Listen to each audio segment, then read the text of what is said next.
kejadian PMK ini kita amati itu muncul udah 3 tahunan sebelum dari sekarang ya. Memang penyakit ini bisa sembuh dengan meningkatkan imun si sapi ini sendiri, tapi terkadang karena di kondisional situasi masing-masing peternak ini beda-beda ya. Ada yang mampu adaptif terhadap perkembangan wabah ini dan yang tidak. Nah, yang mampu mengatasi perkembangan wabah ini dia lolos dari dari hilangnya populasi ya. Tapi sebagian banyak para petani ini dia tidak lolos sampai dia harus kehilangan ternaknya, entah itu dengan potong paksa ataupun ternak mati ya. Karena pengetahuan, pemahaman petani terhadap penyakit ini agak kurang. Nah, baru setelah wabah ini berjalan di 1 tahun, mulailah pengenalan terhadap penyakit ini, bagaimana penyebarannya, bagaimana mengatasinya, bagaimana menyembuhkan si wabah ini, termasuk biosecurity dan lain sebagainya. Baru di tahun kedua mulai berhasil, ada peningkatan signifikan dari yang kena wabah menuju sembuh. Cuman dilalah muncul wabah baru yang namanya LSD. LSD itu lumpy skin disease ya. Jadi semacam penyakit bentol-bentol, bisul-bisul yang kena ke sapi. Itu pun bisa diatasi di 2023 awal menjelang Idul Adha. Rata-rata peternak sukses melewati wabah LSD ini.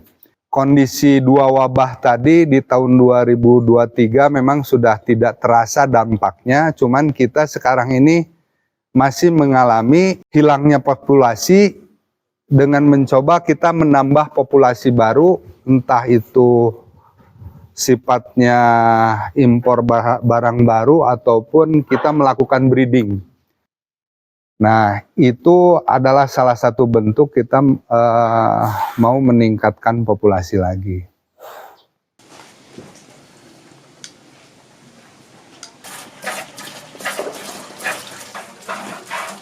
Karena nggak ada pekerjaan lain, terus bisa untuk mencukupi keluarga dan biaya sekolah, dan juga untuk lain-lainnya.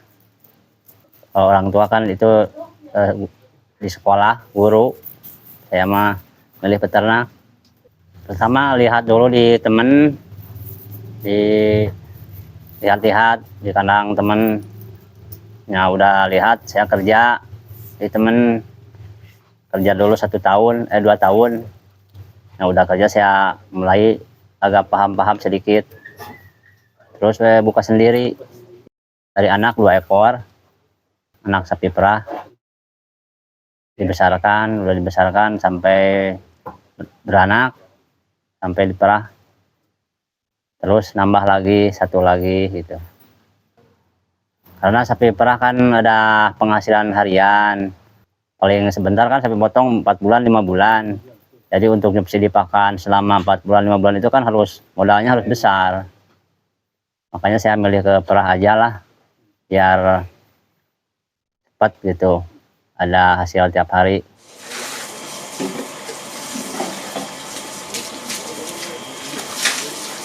Ya kesulitan banyak, terutama kan penyakit sapi perah paling riskan itu. Seperti kemarin kan penyakit kuku, mulut. Sampai kemarin saya juga ada 5 ekor yang itu. Kalau belum parah bisa dijual, dipotong. Tapi alhamdulillah sekarang ada yang tertolong sama obat kampung. Seperti dikasih kunyit, sama gula, sama telur. Di obat juga dari mantri itu, mantri hewan. Sebelum PMK itu perahan itu sampai 10. Sekarang tinggal 4. Cuma juga kejual, cuman harganya kan murah. Kalau saya beli 20 juta, kalau dijual paling juga 6 juta sampai 8 juta itu. Kalau penghasilannya berpengaruh, otomatis jadi kecil. Kalau untuk keluarga mah ya diatur aja lah itu mah. Karena penghasilan minim ya juga pengeluaran juga minim itu. Sapi susu ini bisa berkembang, bagaimana lihat profit yang diperoleh oleh para peternak sapi susu ini. Dulu 1 kilogram konsentrat pakan sapi itu berbanding dengan 3 liter susu. Jadi secara harga biasanya dulu harga susu 3 kali lipat dari harga pakan. Kalau sekarang nyaris di 2 kali lipat ya, berarti hilang 1 kali lipat potensi keuntungannya. Itu salah satu yang membuat para petani kita tidak menarik untuk berbisnis di sektor susu ya. Kalaupun kita nih yang lagi jalanin bisnis sapi susu ya, sapi penghasil susu, kita tidak direct ke KUD, kita tidak direct ke IPS, instalasi pengolahan susu ya, tapi kita direct ke market. Jadi kita marketnya dibangun sendiri. Nah, dengan membangun sendiri market tersebut, harga susu yang diharapkan pun bisa lebih.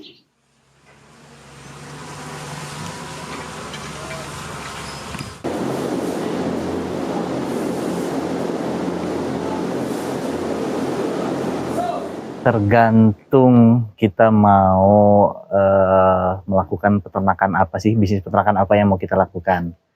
Jadi itu nanti disesuaikan dengan suplai. Kalau kita mau penggemukan sapi, biasanya kita import dari Australia. Tapi kalau misalkan memang mau penggemukan untuk kurban, biasanya memang lokalan dari Jawa Tengah, Jawa Timur, dari Lampung.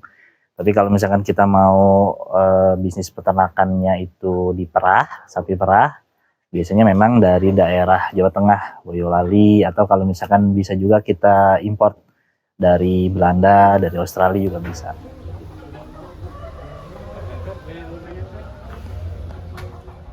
Sebenarnya memang dengan perkembangan zaman sekarang ya, itu kan tidak diikuti dengan perkembangan pengetahuan si peternak gitu. Jadi salah satu cara sih sebenarnya untuk untuk meningkatkan kapasitas peternak yaitu dengan insight pengetahuan. Itu yang pertama.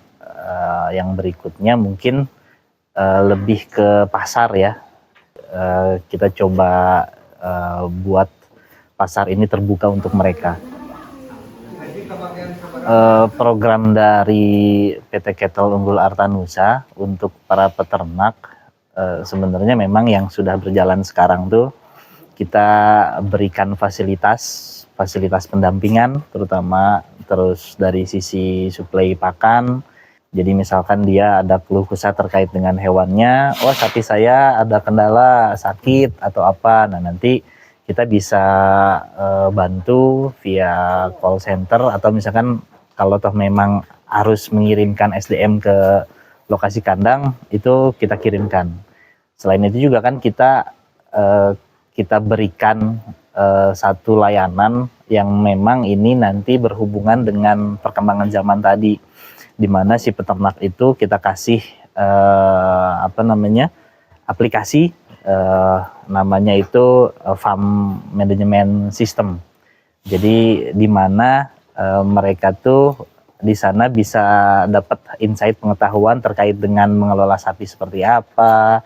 Terus kalau misalkan memang ada cara-cara harus menanggulangi sapi yang dengan kondisi tertentu itu seperti apa gitu. Nah di farm management system itu kita kita publish untuk mereka. gitu. Jadi layanannya itu mulai dari layanan offline tadi sampai online dalam bentuk aplikasi seperti itu. Nah itu justru mudah-mudahan bisa meningkatkan kapasitas juga peternak gitu. Di samping dia juga tahu gimana cara beternak yang baik dan benar.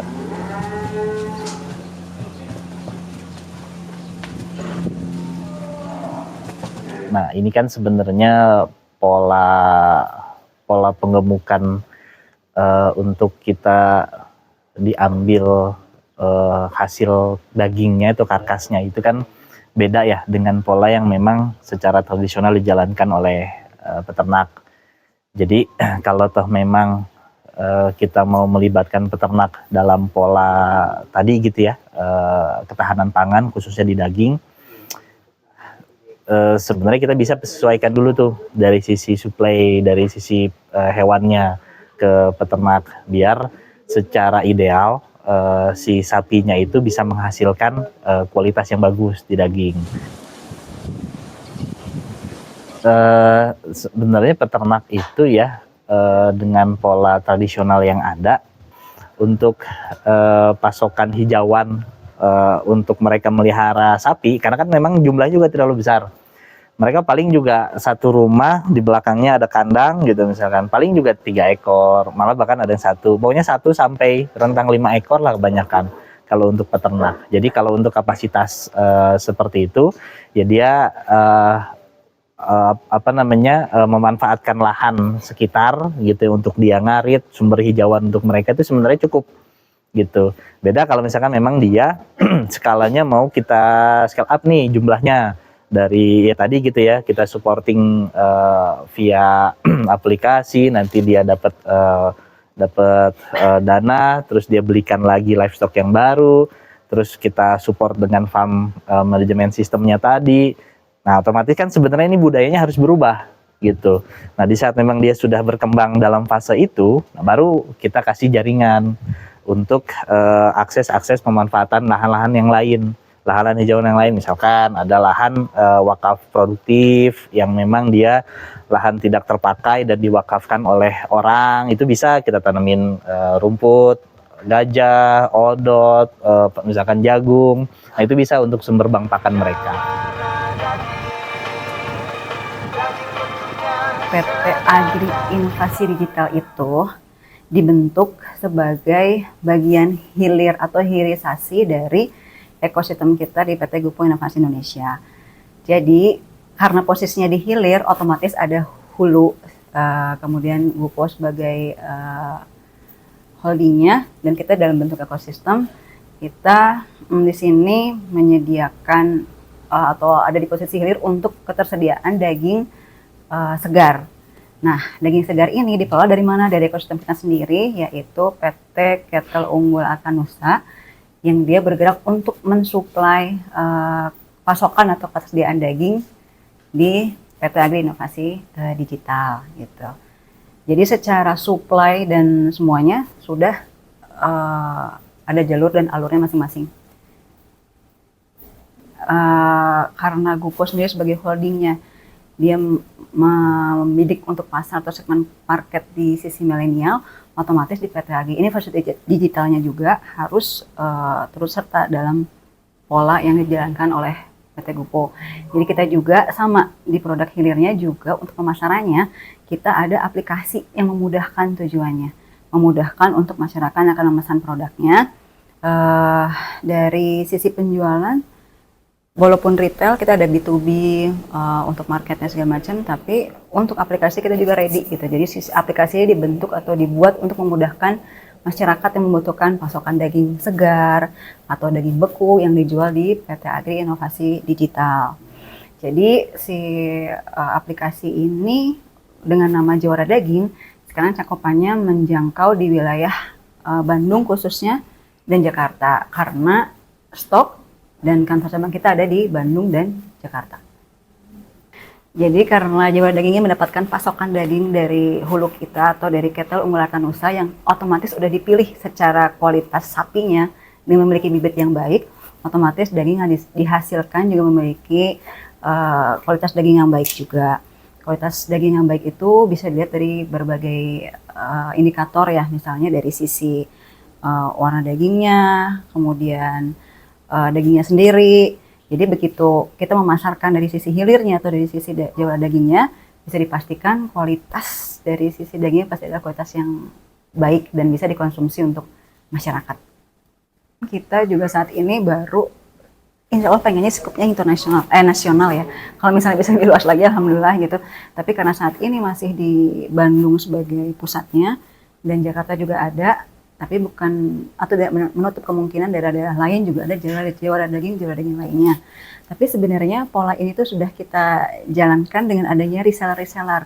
Jadi untuk menjangkau atau mengarah market yang belum ada di tempat sebelumnya, itu bisa kita lakukan juga gitu dengan pola reseller, kemudian atau kerjasama dengan beberapa instansi untuk misalnya koperasi, ketersediaan atau pasokan daging, itu bisa dilakukan juga sebagai salah satu bentuk penetrasi pasar yang mungkin lebih unik lah daripada yang lain.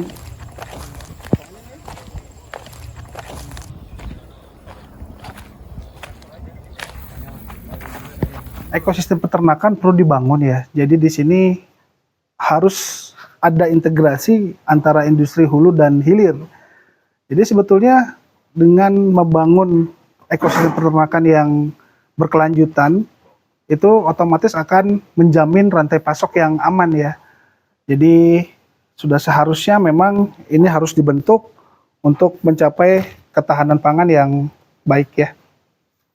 Pola ini dulu dikenal dengan pola inti plasma, di mana perusahaan-perusahaan besar atau perusahaan peternakan dalam skala besar itu masuk ke dalam kelompok inti. Kemudian peternak-peternak rakyat itu masuk ke dalam kelompok plasma, dan ini sudah berjalan di berbagai industri ya.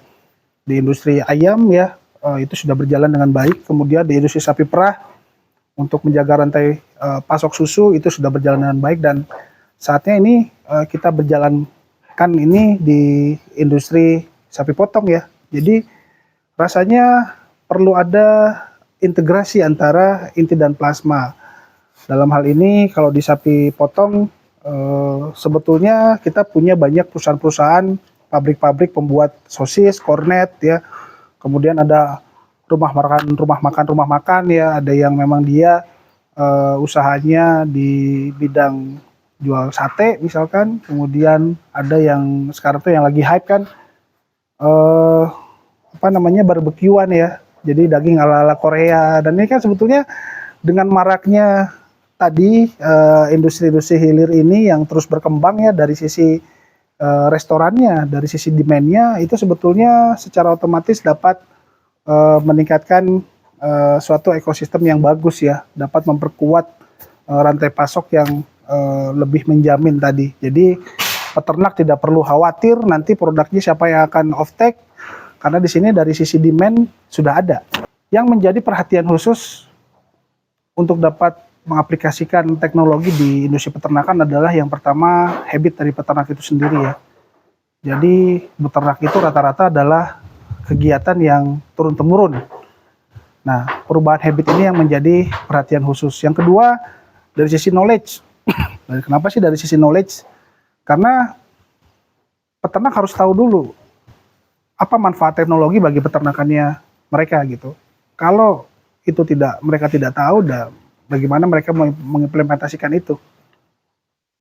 Dengan ekosistem yang berjalan baik, saya rasa ini akan berdampak terhadap penanggulangan krisis pangan ya, khususnya yang marak terjadi saat ini, stunting di mana-mana. Kalau ekosistemnya baik dan hasilnya dapat terdistribusikan secara menyeluruh ya ke seluruh pelosok, saya rasa hal tadi dapat ditanggulangi. Satu tantangan terbesar dalam mewujudkan sistem peternakan berkelanjutan adalah kesamaan visi.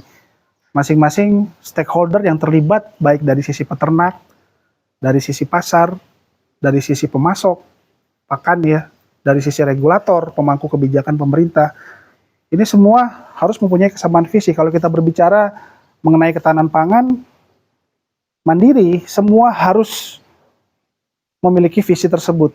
Tentunya kalau mereka sudah memiliki kesamaan visi, otomatis Saya rasa semua tindakan, semua misi-misi yang dijalankan, semua kebijakan yang dikeluarkan itu tujuannya satu, yaitu ketahanan pangan nasional. Dengan sendirinya hal tersebut bisa diwujudkan dan mimpi Indonesia menjadi negara dengan kemandirian pangan akan terwujud.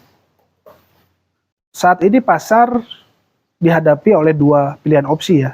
Yang pertama opsi barang impor, kemudian yang kedua adalah opsi produk lokal atau produk nasional. Ya, memang perlu diberikan edukasi terhadap pasar betapa pentingnya kita membeli produk-produk lokal, produk nasional. Karena tanpa adanya local pride dari pasar dengan menggunakan barang-barang buatan lokal, otomatis nanti ini akan menjadikan industri lokal itu punah ya kalau produk lokal nggak ada yang beli gitu. Jadi saya harap adanya peran serta pemerintah dan edukasi dari pemerintah untuk menyasar pasar, menyasar pembeli yaitu masyarakat untuk local pride, untuk membeli produk-produk lokal. Kalau kita berbicara di sini di industri peternakan, ya produk-produk dari lokal ini yang memang harus dibeli ya. Jadi supaya ini terus berkesinambungan antara produksi dengan pasar. Kalau tidak terjadi kesinambungan, lama-lama industri lokal akan punah. Saya rasa inovasi merupakan jawaban atas permasalahan yang ada di industri peternakan ya. Kalau secara global ini terdiri dari beberapa aspek. Dari sisi produksi pakan contohnya. Bagaimana nanti formulator itu mereka memformulasikan pakan yang ada untuk mencapai berat badan yang optimal, hasil susu yang optimal, kemudian hewan yang berkualitas. Dari sisi peternakannya, bagaimana manajemen kandang itu yang bagus, apa inovasinya. Contoh, manajemen kandang dilengkapi dengan aplikasi, kemudian manajemen kandang dilengkapi dengan CCTV, otomatis itu dapat memonitor secara langsung bagaimana kondisi keadaan di kandang. Nah, saya rasa inovasi ini harus ada di beberapa aspek ya, di beberapa bagian dari ekosistem peternakan ini, yang nantinya ini akan berdampak terhadap kenaikan produksi, peningkatan kualitas hewan, dan utamanya yaitu pada akhirnya produk-produk kita akan compete ya nanti di pasar ya. Pendidikan dan pelatihan itu merupakan salah satu hal yang memang tidak bisa dipisahkan dari industri peternakan. Karena memang ini sifatnya dinamis, pengetahuan itu terus-menerus akan terupdate, dan kalau ini tidak bisa diinformasikan dan tidak bisa diserap oleh peternak, ya mau nggak mau kita akan tertinggal terus ya. Oleh karena itu kami memiliki program bootcamp pelatihan untuk para peternak mengenai update-update dunia peternakan, tidak hanya dari sisi produksi ya, knowledge yang lain. Ternyata industri ini sekarang sudah ada pengembangannya dari sisi pasarnya seperti apa, kemudian dari sisi breedingnya yang baik itu ternyata harus dikelolanya seperti apa, dengan pejantan yang baik seperti apa, kawinannya seperti apa. Nah, itu semua kita rangkum dalam materi bootcamp. Tujuannya apa? Tujuannya untuk mengupdate para peternak agar selalu mendapatkan knowledge yang terbaru ya, yang terus-menerus bisa meningkatkan produktivitas dari hewan ternaknya.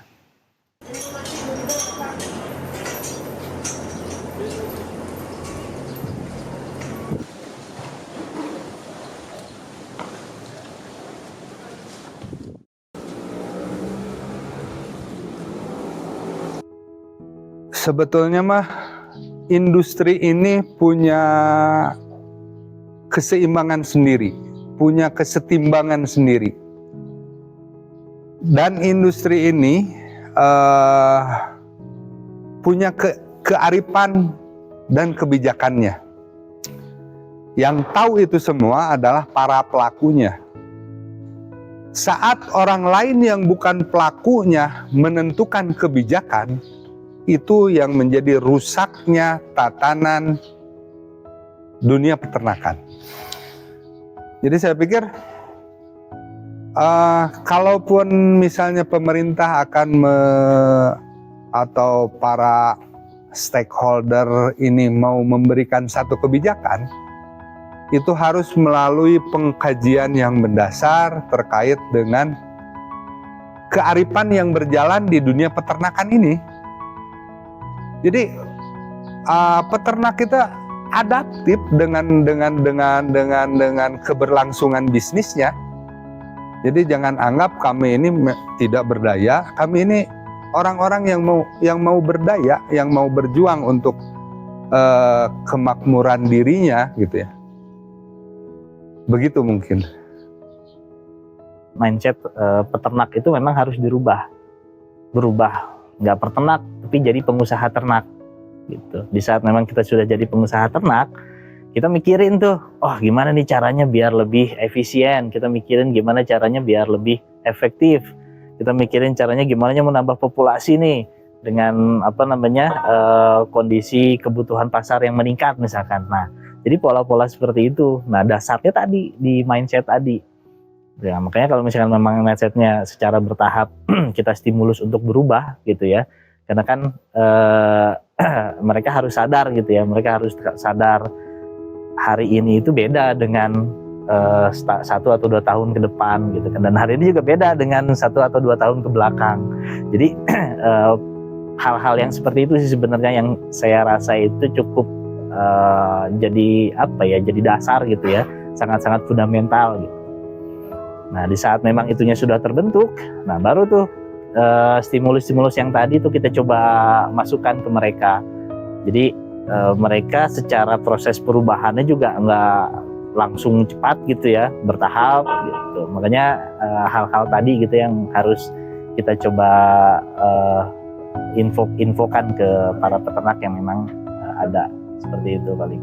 Harapan kedepannya sih semoga makin besar ya, dapat memenuhi produk dan kebutuhan masyarakat Indonesia pada umumnya, dan semoga dapat menjangkau seluruh pasar yang ada di Indonesia. Mudah-mudahan makin besar sih. Kalau misalnya ada bantuan dari pemerintah, suntikan dana, ya pasti mau. Ada harapan gitu sayanya juga. Pasti besar harapan, kadang mau lebih dari 10 juga mau. Cuma sekarang lagi itu kan ada update yang sedang, jadi mau dibesarin lagi ya. Nanti kalau 1 tahun ke depan bisa merah banyak lagi gitu. Harapan saya cuma satu, bagaimana Indonesia bisa mandiri dari sisi ketahanan pangan. Dengan penduduk hampir 300 juta jiwa dari Sabang sampai Merauke, dengan potensi yang berbeda-beda, kalau Indonesia tidak bisa mandiri dalam ketahanan pangan, ini merupakan sebuah ancaman besar. Mungkin tidak bisa kita lihat dampaknya sekarang, tapi nanti.